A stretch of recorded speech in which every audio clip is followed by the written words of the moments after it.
घटना का जिक्र भी करना चाहता हूं। 1907 में जब वीओ चिदम्बरम पिल्लाई उन्होंने स्वदेशी कंपनी का जहाज बना तो उस पर भी लिखा था वंदे मातरम।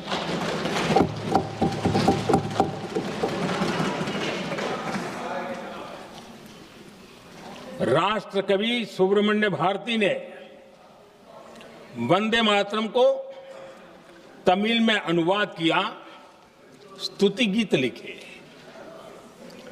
उनके कई तमिल देशभक्ति गीतों में वंदे मातरम की श्रद्धा साफ साफ नजर आती है। शायद सभी लोगों को हो सकता है तमिलनाडु के लोगों को पता हो, लेकिन सभी लोगों को ये बात का पता ना हो कि भारत का ध्वज गीत वी सुब्रमण्यम भारती ने ही लिखा था। उस ध्वज गीत का वर्णन जिस पर वंदे मातरम लिखा हुआ था, तमिल में इस ध्वज गीत का शीर्षक था ताइन माणी कोड़ी पारीर तालंदु पणिंदु पुलहिंद्रु वारीर, अर्थात देश प्रेमियों दर्शन कर लो, सविनय अभिनंदन कर लो, मेरी मां की दिव्य ध्वजा का वंदन कर लो।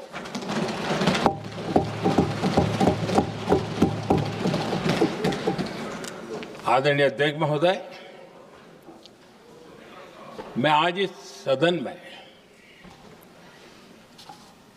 वंदे मातरम पर महात्मा गांधी की भावनाएं क्या थी वो भी रखना चाहता हूं।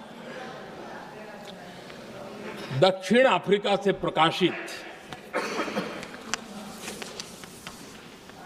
एक साप्ताहिक पत्रिका निकलती थी, इंडियन ओपिनियन, और इस इंडियन ओपिनियन में महात्मा गांधी ने 2 दिसंबर 1905 जो लिखा था उसको मैं कोट कर रहा हूं। उन्होंने लिखा था, महात्मा गांधी ने लिखा था, गीत वंदे मातरम जिसे बंकिम चंद्र ने रचा है पूरे बंगाल में अत्यंत लोकप्रिय हो गया है। स्वदेशी आंदोलन के दौरान बंगाल में विशाल सभाएं हुई जहां लाखों लोग इकट्ठा हुए और बंकिम का यह गीत गाया।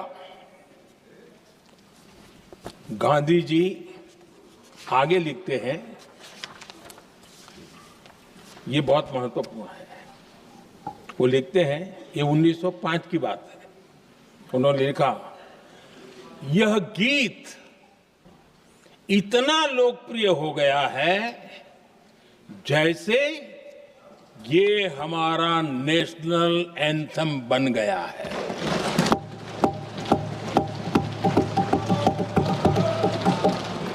इसकी भावनाएं महान है और यह अन्य राष्ट्रों के गीतों से अधिक मधुर है।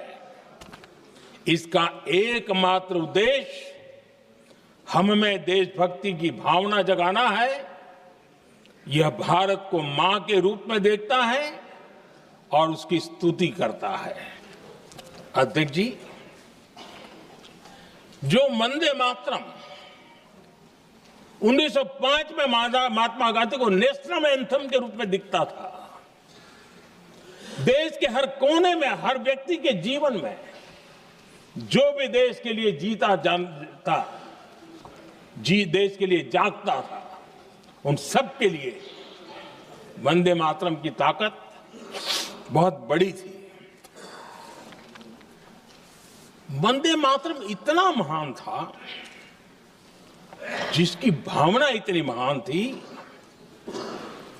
तो फिर पिछली सदी में इसके साथ इतना बड़ा अन्याय क्यों हुआ?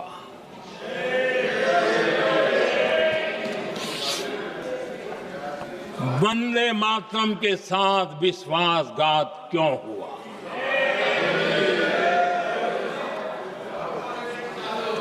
ये अन्याय क्यों हुआ? वो कौन सी ताकत थी जिसकी इच्छा खुद पूज्य बापू की भावनाओं पर भी भारी पड़ गई, जिसने वंदे मातरम जैसी पवित्र भावना को भी विवादों में घसीट दिया? मैं समझता हूं कि आज जब हम वंदे मातरम के 150 वर्ष का पर्व मना रहे हैं, चर्चा कर रहे हैं, तो हमें उन परिस्थितियों को भी हमारी नई पीढ़ियों को जरूर बताना हमारा दायित्व है, जिससे के वजह से वंदे मातरम के साथ विश्वासघात किया गया। वंदे मातरम के प्रति मुस्लिम लीग की विरोध की राजनीति तेज होती जा रही थी। मोहम्मद अली जिन्ना ने लखनऊ से 15 अक्टूबर 1937 को वंदे मातरम के विरुद्ध का नारा बुलंद किया। फिर कांग्रेस के तत्कालीन अध्यक्ष जवाहरलाल नेहरू को अपना सिंहासन डोलता दिखा। बजाय कि नेहरू जी मुस्लिम लीग के आधारहीन बयानों को तगड़ा जवाब देते, करारा जवाब देते, मुस्लिम लीग के बयानों की निंदा करते,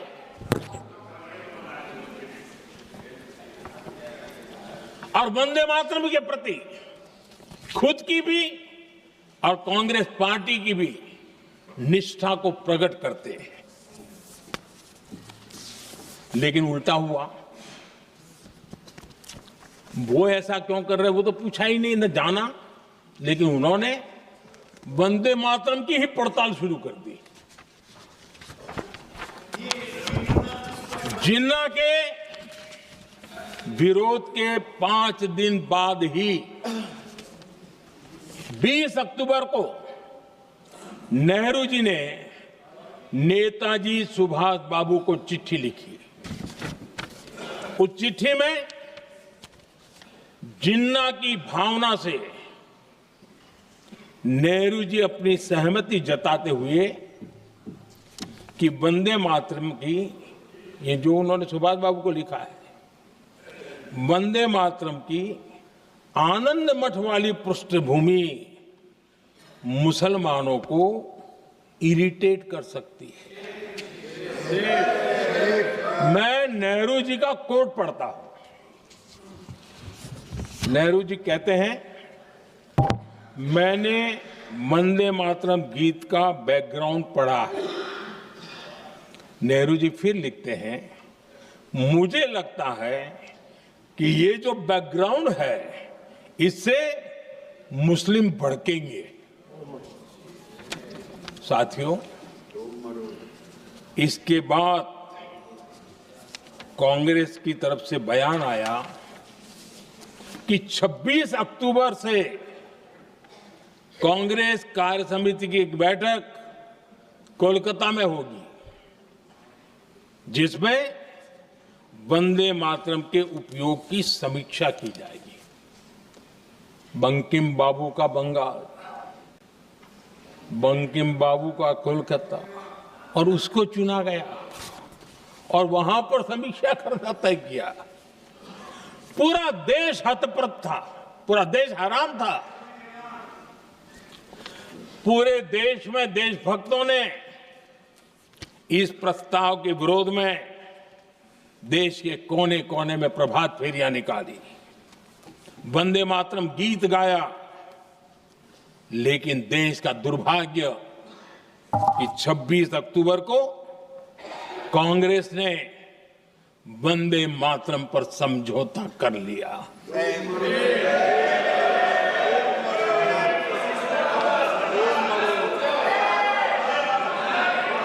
वंदे मातरम के टुकड़े करने के फैसले में, वंदे मातरम के टुकड़े कर दिए। उस फैसले के पीछे नकाब ये पहना गया, चोला ये पहना गया कि ये तो सामाजिक सद्भाव का काम है। लेकिन इतिहास इस बात का गवाह है कि कांग्रेस ने मुस्लिम लीग के सामने घुटने टेक दिए और मुस्लिम लीग के दबाव में किया। और कांग्रेस का ये तुष्टीकरण की राजनीति को साधने का एक तरीका था। आदरणीय अध्यक्ष जी, तुष्टीकरण की राजनीति के दबाव में कांग्रेस वंदे मातरम के बंटवारे के लिए झुकी। इसलिए कांग्रेस को एक दिन भारत के बंटवारे के लिए झुकना पड़ा।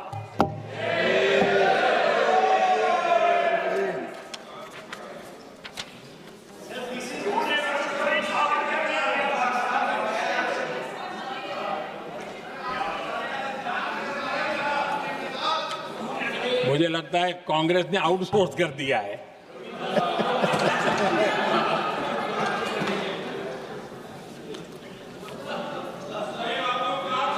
दुर्भाग्य से कांग्रेस की नीतियां वैसी की वैसी थी है, और इतना ही नहीं, आईएनसी चलते चलते एमएमसी हो गया है।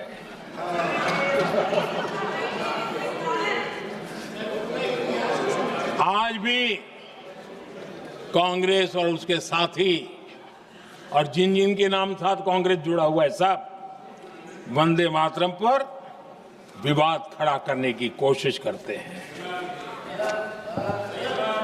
आदरणीय अध्यक्ष महोदय, किसी भी राष्ट्र का चरित्र, उसकी जीवटता, उसके अच्छे कालखंड से ज्यादा जब चुनौतियों का कालखंड होता है, जब संकटों का कालखंड होता है, तब प्रकट होती है, उजागर होती है और सच्चे अर्थ में कसौटी से कसी जाती है।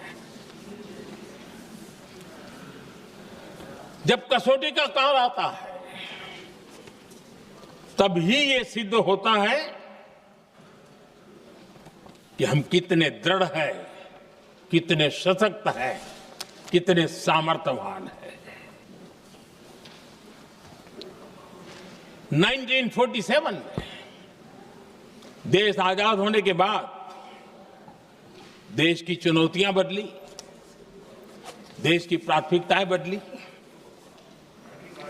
लेकिन देश का चरित्र, देश की जीवटता वही रही, वही प्रेरणा मिलती रही। भारत पर जब जब संकट आए, देश हर बार वंदे मातरम की भावना के साथ आगे बढ़ा।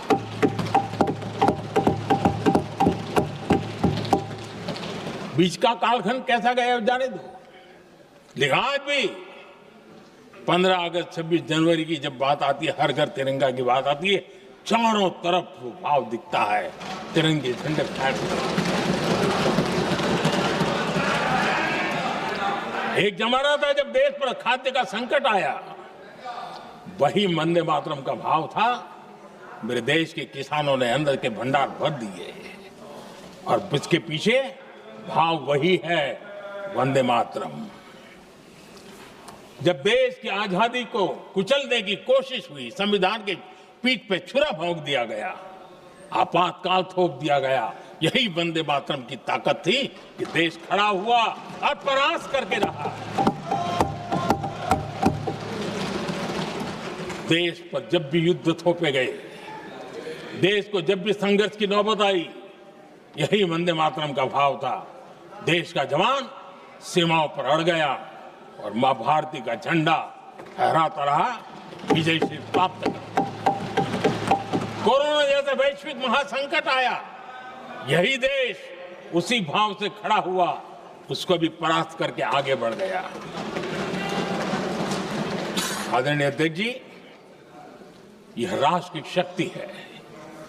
यह राष्ट्र को भावनाओं से जोड़ने वाला सामर्थ्यवान एक ऊर्जा प्रवाह है। ये चेतना प्रवाह है। ये संस्कृति की अविरल धारा का प्रतिबिंब है, उसका प्रकटीकरण है। ये वंदे मातरम हमारे लिए सिर्फ स्मरण करने का काल नहीं, एक नई ऊर्जा, नई प्रेरणा का लेने का काल बन जाए और हम उसके लिए प्रति समर्पित होते चले। और मैंने पहले कहा, हम लोगों पर तो कर्ज है वंदे मातरम का। वही वंदे मातरम है जिसने वो रास्ता बनाया, जिस रास्ते से हम यहां पहुंचे हैं, और इसलिए हमारा कर्ज बनता है।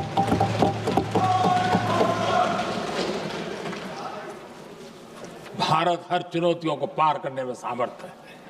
वंदे मातरम के भाव की वो ताकत है। वंदे मातरम ये सिर्फ गीत या भावगीत नहीं, ये हमारे लिए प्रेरणा है। राष्ट्र के प्रति कर्तव्यों के लिए हमें झकझोरने वाला काम है और इसलिए हमें निरंतर इसको करते रहना होगा। हम आत्मनिर्भर भारत का सपना लेकर के चल रहे हैं, इसको पूरा कर रहे हैं। वंदे मातरम हमारी प्रेरणा है। हम स्वदेशी आंदोलन को ताकत देना चाहते हैं। समय बदला होगा, रूप बदले होंगे, लेकिन पूज्य गांधी ने जो भाव व्यक्त किया था, उस भाव की ताकत आज भी मौजूद है और वंदे मातरम हमें जोड़ता है। देश के महापुरुषों का सपना था स्वतंत्र भारत का। देश की आज की पीढ़ी का सपना है समृद्ध भारत का। आजाद भारत का सपने को सिंचा था वंदे भारत की भावना है, वंदे मातरम की भावना ने। समृद्ध भारत के सपने को सिंचेगा वंदे मातरम की भावना। उसी भावना को लेकर के हमें आगे चलना है और हमें आत्मनिर्भर भारत बनाना।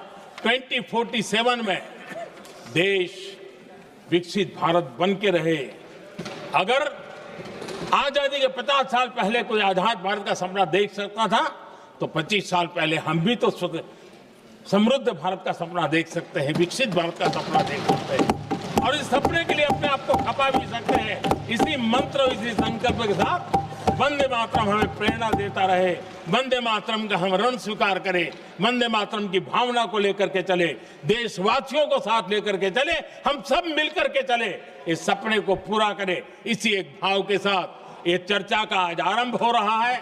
मुझे पूरा विश्वास है कि दोनों सदनों में देश के अंदर वो भाव भरने वाला कारण बनेगा, देश को प्रेरित करने वाला कारण बनेगा, देश की नई पीढ़ी को ऊर्जा देने का कारण बनेगा। इन्हीं शब्दों के साथ आपने मुझे अवसर दिया, मैं आपका बहुत बहुत आभार व्यक्त करता हूं। बहुत बहुत धन्यवाद। वंदे